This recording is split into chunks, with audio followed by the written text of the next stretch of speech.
देखो, सच बात यह है कि अगर बहुत बड़े परिप्रेक्ष्य में देखो तो परिप्रेक्ष्य में बात ये निकल के आती है कि थोड़े से मुट्ठी भर लोग, जिन्हें हम एक बार को शैतान कह लें मनुष्यता के खिलाफ, लेकिन जीतते वही दिखाई देते।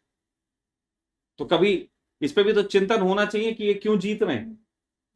अगर हमें ये कारण ना पता हो कि ये क्यों जीत रहे हैं तो हम इनसे लड़ेंगे कैसे? कभी सोच के देखा? कभी सोच के देखा कि कारण क्या है कि ये जीत क्यों रहे हैं? एक छोटी सी बात बताता हूं, और वो बात सबको बहुत सलीके से समझ लेनी चाहिए। असल बात यह है कि राष्ट्र जितना टुकड़ों में बटा होगा उतना ही कमजोर होगा। जितना राष्ट्र टुकड़ों में बटेगा उतना कमजोर होगा। तो जितना राज्य संयुक्त होगा उतना ही वो ताकतवर होगा। अब जैसे अलेक्जेंडर के समय की अगर बात कर लें तो अलेक्जेंडर जो था उसका साम्राज्य अपना संयुक्त था, उसके सैनिक सब उसकी आज्ञा का पालन करते थे, एक ही धर्म था, एक ही तरीके का खान पान रहन सहन तो सब एक था ना। तो वो क्या करता था, छोटे छोटे राज्यों पे आक्रमण करता था, तो छोटे छोटे राज्यों को वो जीत लेता था, है ना। लेकिन अब हम यहां बात कर रहे हैं बड़े राज्य और छोटे राज्य की। लेकिन छोटा राज्य छोटा क्यों होता है? राज्य छोटा क्यों होता है? तो देखो, अब हम हिंदुस्तान को जानते हैं, हम भारतवर्ष की बात कर लेते हैं। हिंदुस्तान भी मैं बोलता हूँ, भारतवर्ष भी बोलता हूँ, क्योंकि कोई हिंदुस्तान मानता है, कोई भारतवर्ष मानता है। तो भारतवर्ष में हमेशा छोटे छोटे राज्य रहे, जमींदारी रही, कहीं थोड़े राजा रहे, कहीं कोई छोटे छोटे कस्बे रहे। तो इस तरीके के राज्य जो है यहाँ रहे। उसका कारण सिर्फ ये था कि हम भिन्न भिन्न संस्कृतियों से बना हुआ एक कलेक्टिव देश है। जैसे अमेरिका की बात कर लो तो अमेरिका 300 साढ़े 300 साल पहले गुलामों ने बसाया था। तो सारे गुलाम मिलके इकट्ठे हो गए और उन्होंने वहां अमेरिका बसाया। तो गुलामों की कोई जाति नहीं थी और गुलामों को सिर्फ रिच होना था, तो उनका पूरा जोर बढ़ने पे रहा। गुलाम पहली बार जब स्वतंत्र हुए तो उन्हें पता था कि किस तरीके से हमें आगे बढ़ना। हिंदुस्तान के साथ उल्टी बात थी। हिंदुस्तान सांस्कृतिक देश है। अगर हम संस्कृति की बात करें, हम मान लेते हैं इस बात को कि हिंदू यहाँ का प्रथम संस्कृति है। लेकिन हिंदू यहाँ की जो प्रथम संस्कृति है, उस संस्कृति में भी 33 करोड़ देवता है। देखो, सच बात तो यह है कि हिंदुस्तान की जो ताकत है वो ताकत है धर्म, और हिंदुस्तान की जो कमजोरी है वो भी है धर्म। इसीलिए यहाँ पे जो बहुत बौद्धिक स्तर पे समझदार लोग होते हैं वो यहाँ के धर्म को यहाँ की ताकत बताते हैं। लेकिन जो मंद बुद्धि होते हैं वो उसी धर्म को कमजोरी बता के ये कहते हैं कि हमें संगठित होना चाहिए। आपने देखा होगा कि जब भी कभी धार्मिक लोगों की बातें आजकल चल रही हैं, आजकल तो हिंदुस्तान में बहुत चल रहा है, तो एक कुछ लोग हैं जो हाथों में तलवार उठा के कह रहे हैं कि हमें लड़ना चाहिए, हम धर्म की वजह से कमजोर हो गए, हिंदू लड़ा नहीं इसलिए कमजोर हो गया। और वहीं पे कुछ लोग जो हैं ये भी कहते हैं कि हिंदू ताकतवर है, हिंदू के पास वैचारिक समझ है, काफी कुछ है। देखो, यहाँ पे मेरा मानना हमेशा ये है कि जिस तरीके से पूरे ब्रह्मांड में दो तरीके की ऊर्जाएं, दो तरीके के एलिमेंट काम करते हैं, पॉजिटिव और नेगेटिव, ये दो एलिमेंट्स हैं। अगर हम पूरे एलिमेंट्स को ही देखें तो दो ही एलिमेंट, नेगेटिव और पॉजिटिव, से ही पूरी सृष्टि बनी हुई है। तो निश्चित ही इस पृथ्वी पे भी पूरे हिस्से पे नेगेटिव और पॉजिटिव से बना हुआ है मामला। अच्छा, जब जब ऐसा हुआ कि पूरी दुनिया को कब्जे में करके एक एलिमेंट छाने की बात करा पूरी दुनिया पे, तो वो आखिर जो है पश्चिम की तरफ से क्यों उठा, तो सॉरी पूरब की तरफ से।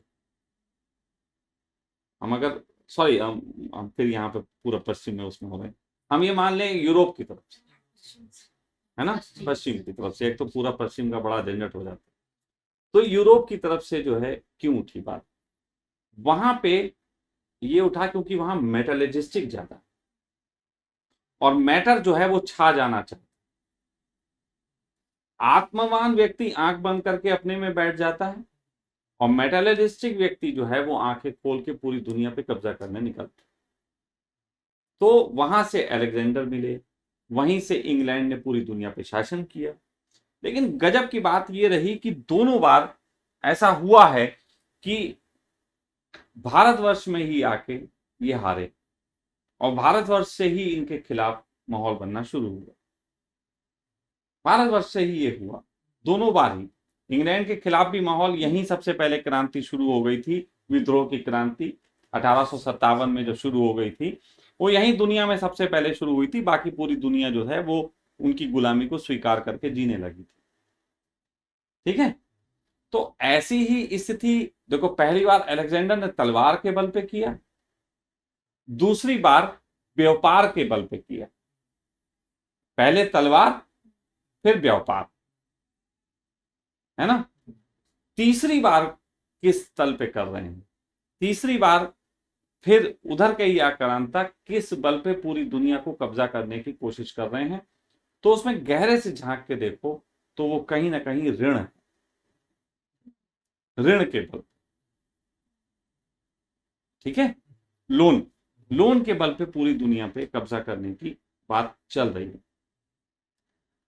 इजीली हम सब कहीं ना कहीं लोन में फंसे हुए, कहीं ना कहीं कोई ऋण में हर आदमी फंसा हुआ है।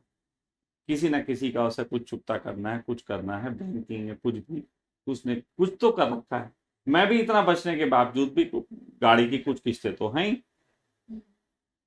इतना सब तो है ना। तो ऋण में सब उलझ गए, सब कहीं ना कहीं उलझ गए। कैसे उलझे, और अगर हम इस पे चर्चा करने की बजाय ये चर्चा करें कि आखिर हम कैसे इससे बाहर निकलें, तो हमें किन बातों पे चर्चा करनी पड़े। देखो, अगर हम ये कहें कि बैंकिंग सिस्टम का विरोध करते हैं, तो क्या कोई बैंकिंग सिस्टम के विरोध के लिए राजी होगा, क्योंकि सभी फंसे हुए, हर एक का बैंक अकाउंट डिपेंडेंसी हो गई ना। बाहर भी नहीं रख सकते। हाँ, तो सारे लोग इसमें डिपेंड हो गए। तो कुछ बातें हैं जिसको थोड़ा सा बारीक समझें, थोड़ा बारीक समझें, फिर हम आगे चर्चा करेंगे। पहली बात तो यह है कि जो व्यक्ति अंदर से खंड खंड होता है, जो व्यक्ति अंदर से डिवाइडिंग माइंड होता है, अपने करें ना करें, खंड खंड, वो व्यक्ति जो है वो दूसरे को पूर्ण रूप से गले नहीं लगा सकता, वो पूर्ण रूप से दूसरे को स्वीकार नहीं कर सकता। ठीक है, तो विरोध करने के लिए कलेक्टिव माइंड चाहिए। अभी आप अगर संगठन कोई देखते हो तो वो संगठन दूसरे संगठन से लड़ने का संगठन है। दुनिया में इस समय एक ऐसे संगठन की जरूरत है जो सारे संगठनों को गले लगा ले।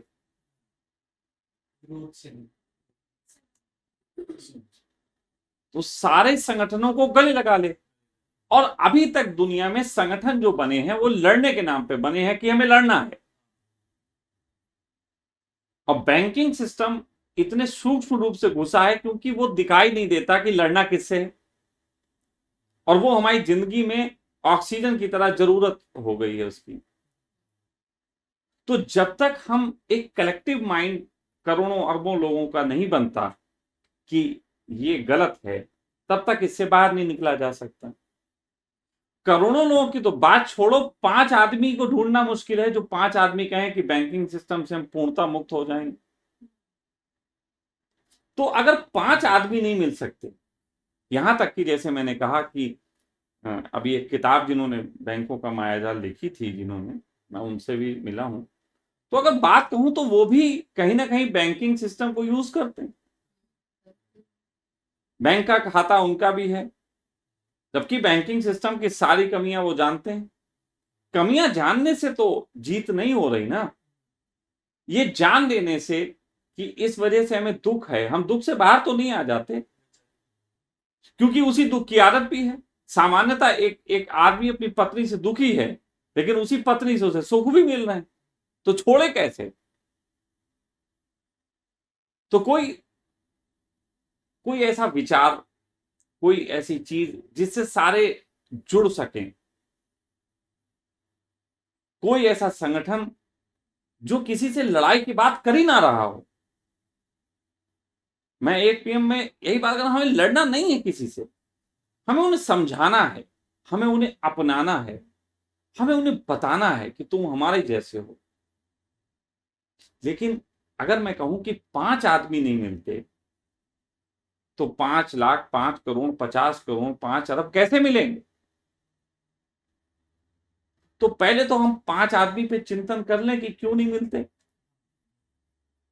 पहले तो हम 5 आदमी पे चिंतन कर लें कि क्यों नहीं मिलते।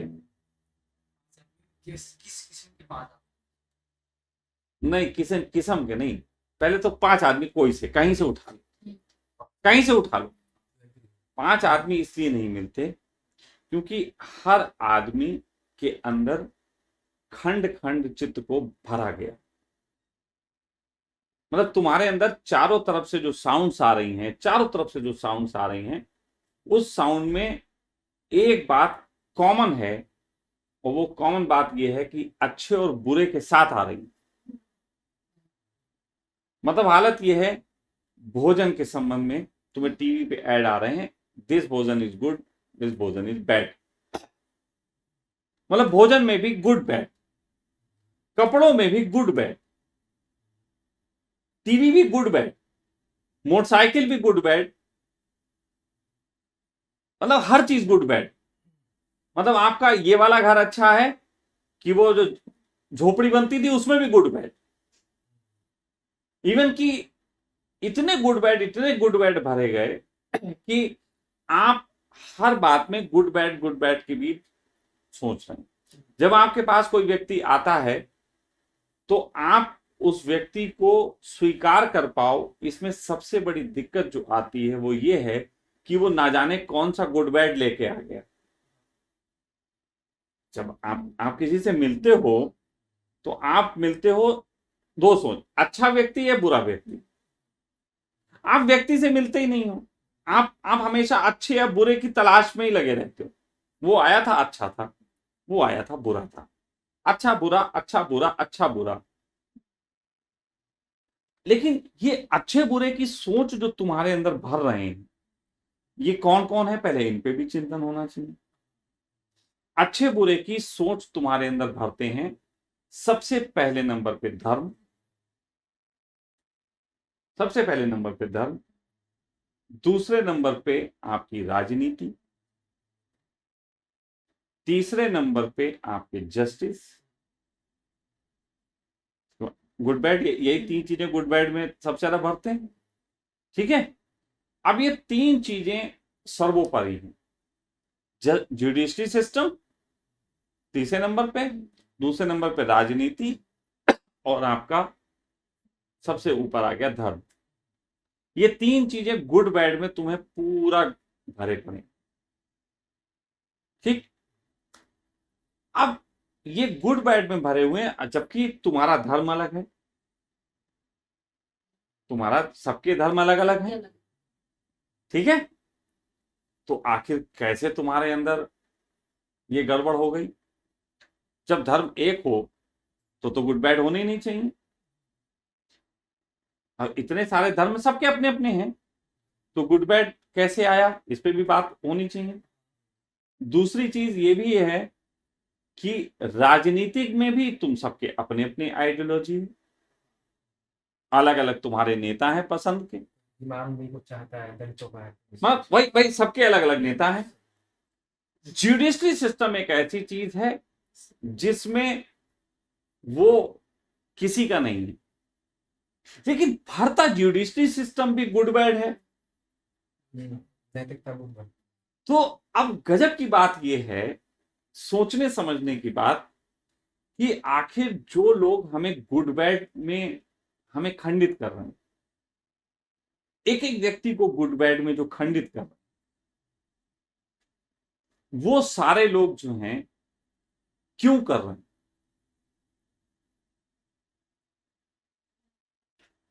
क्यों कर रहे हैं? एक ट्रस्ट बहुत बड़ा है कि वो जो गुड बैड कर रहे हैं वो कर क्यों रहे हैं? क्या वो शातिर हैं? क्योंकि आप अगर भाषा की बात देखो, एक पंडित, मोहल्ले का पंडित जिस भाषा में बात कर रहा है, राष्ट्र का पंडित भी उसी भाषा में बात कर रहा है। तो क्या मोहल्ले का पंडित उस साजिश का हिस्सा है? अनजाने में वाह। वो अनजाने में है, तो फिर वो ये स्वीकार क्यों नहीं कर पा रहा? देखो, ये जो गुड बैड का है ना, ये जो सारा सीन, ये बहुत बहुत देखा जाए व्यक्तिवादी। गुड बैड कोई भी पंडित नहीं भरता, कोई भी राजनेता नहीं भरता, और कोई भी जुडिशरी सिस्टम नहीं भरता। गुड बैड भरता है आपका दिमाग, और ये आपका ही दिमाग का व्यक्ति कोई नेता है, और कोई जुडिशरी में है, और कोई व्यक्ति पंडित है। अब थोड़ा समझने वाली, यहां जो बात मैं कहने जा रहा हूं, यहां मैं आज आपको दिमाग की उस बात को समझाने जा रहा हूं जिस बात को समझने के बाद आप गुड बैड से मुक्त हो सकते हैं, और इन पंडितों के खिलाफ भी मुक्त हो सकते हैं, इनके पक्ष से भी मुक्त हो सकते हैं। समझो, मैं इनके पक्ष से भी मुक्त कर रहा हूं, और दिमाग इनके खिलाफत से भी मुक्त कर रहा हूं, क्योंकि कहीं ना कहीं जिसकी हम खिलाफत करते हैं उसको भी मानने लग जाते हैं। ठीक है? अब जैसे गुड बैड से मुक्त करना हो, ठीक है, अब गुड बैड को हम थोड़ा सा सरल ढंग से तुम्हें हम समझा रहे हैं। एक और बात, आप आजकल देखते हो टीवी डिबेट में मौलाना बैठाल दो और पंडित बैठाल दो, हिंदूवादी और मुस्लिमवादी आपस में लड़ते हैं ना। अच्छा, इनको चुप कैसे कराया जा सकता है? इनको चुप कराने के भी तरीके हैं। एक पंडित और एक मौलाना लड़ रहे हैं टीवी चैनल पे, और वहां पे उनकी दोस्ती कराना। अब उनकी दोस्ती कैसे होगी?